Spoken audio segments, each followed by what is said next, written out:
আলাইকুম, আমি জাহাঙ্গীর আলম। আমার জাহাঙ্গীর ভাই প্রোফাইল থেকে আরেকটা ব্লগ নিয়ে আসলাম। আজকে আমার ঐতিহ্যবাহী বামুনগ্রাম, পাবনা জেলার চাটমার উপজেলা ডিবিগ্রাম ইউনিয়নের প্রাণকেন্দ্র বামুনগ্রামের বাদন সংঘ নিয়ে আমাকে একটা সাক্ষাৎকার ডেকেছিল। সেই সাক্ষাৎকারটা আমি আপনাদের কাছে উপস্থাপন করব এবং ভিডিওটা ভালো লাগলে অবশ্যই স্কিপ না করে পুরো ভিডিও দেখে আপনারা সকলেই ভিডিওটা বেশি বেশি করে ছড়িয়ে দেবেন। যারা খেলাকে ভালোবাসেন, যারা যুব সমাজের উন্নয়ন চান, তারা অবশ্যই আমার এই ভিডিওটা সকলেই শেয়ার করে দিবেন এবং সকলকে দেখার সুযোগ করে দিবেন।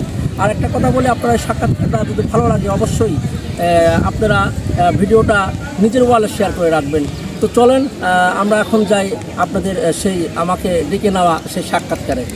তাদের এই ক্লাবটি বন্ধ রয়েছে কেন এবং এই ক্লাবটি আবার সচল করতে হলে তাদের কি করতে হবে? আসসালামু আলাইকুম। ওয়ালাইকুম আসসালাম। আমি জাহাঙ্গীর, বাবুগ্রাম আমার বাড়ি, আমার পেশা ব্যবসা। আমার শৈশব কেটেছে এই ঐতিহ্যবাহী মাঠে ফুটবল খেলে। আপনারা অবগত আছেন, সারা বাংলাদেশে কিন্তু খেলার উপর মানুষ আর যুব সমাজ আসক্ত নেই, আসক্ত হয়ে পড়েছে মোবাইলের উপর। সো আমি চাচ্ছি যে এই ঐতিহ্যবাহী 150 বছরের ঐতিহ্যবাহী এই মাঠটাকে 25 বছরের ঊর্ধ্বে স্থাপিত বাদন সংঘ যেন আবার উজ্জীবিত হয়, যুব সমাজ যেন ক্রীড়ার উপর, খেলার উপর উদ্বুদ্ধ হয়।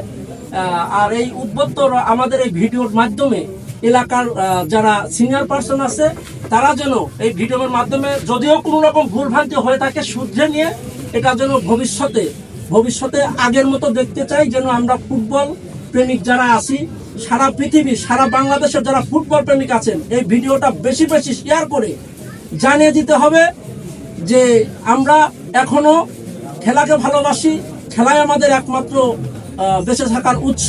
সুতরাং সবাইকে বলবো বেশি বেশি করে শেয়ার করে আমাদের এই বাদন সংঘকে আবার উজ্জীবিত করতে চাই। আমার বক্তব্য এখানে শেষ। আসসালামু আলাইকুম।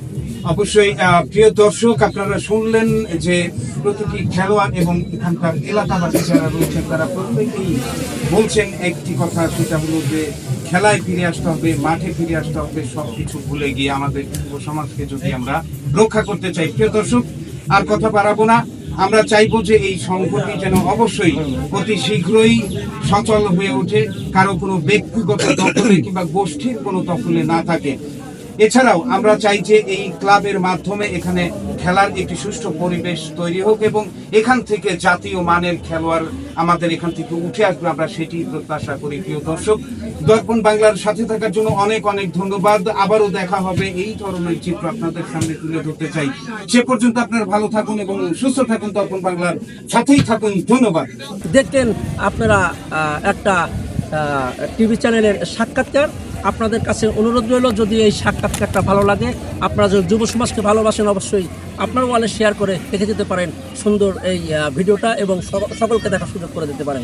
আজকের মতো বিদায় নিচ্ছি, আবার দেখা হবে অন্য একটা ব্লগে। আসসালামু আলাইকুম।